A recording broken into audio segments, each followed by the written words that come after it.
tous. La question que je me pose aujourd'hui, c'est comment gérer une invitation où il faut aller en couple quand on est célibataire.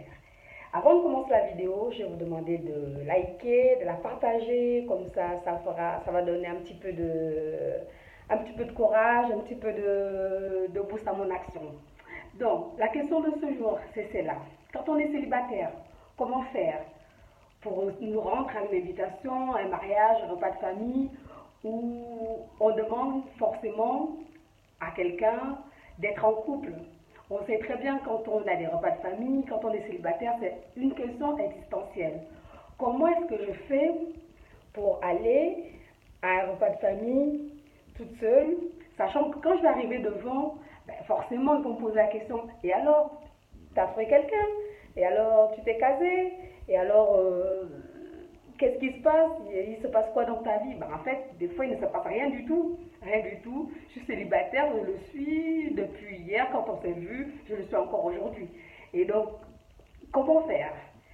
C'est une question qui a l'air bête, parce que quand on est en couple, évidemment, ça se fait si facilement. Mais quand on est seul, la question, elle gêne, la question, elle saoule aussi parfois, parce que finalement, on n'a pas forcément envie d'être accompagné quand on va à un mariage, hein, ou bien quand on va à un anniversaire ou n'importe quoi, on n'a pas envie d'être accompagné. Bon, c'est pas qu'on n'a pas envie d'être accompagné. Des fois, on veut être accompagné, mais on n'a pas le choix, on est seul, alors on assume d'être toute seule.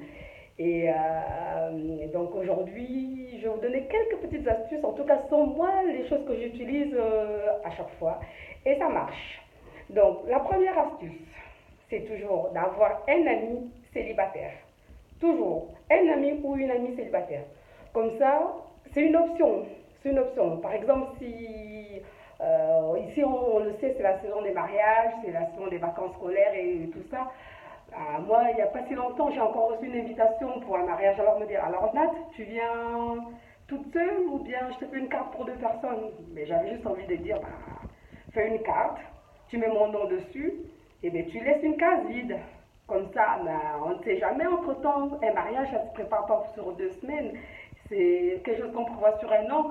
En un an, Natacha aura peut-être le temps de trouver un amoureux pour l'accompagner à ce mariage-là.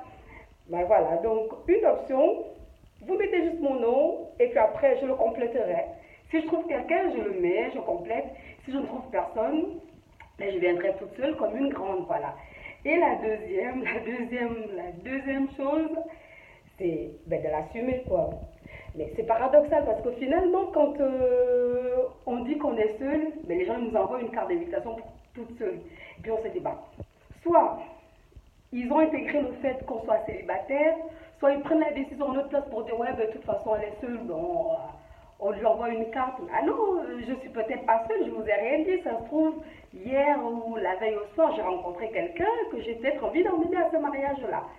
Donc, prenez pas la décision à notre place. Et puis voilà, moi, le seul conseil que j'ai envie de dire aux célibataires, c'est toujours d'avoir un ami ou une amie célibataire. Comme ça, on sait qu'en cas de problème, si on a besoin d'être accompagné, hop, on l'appelle et puis on ne se retrouve pas tout seul au milieu de tous ces couples-là.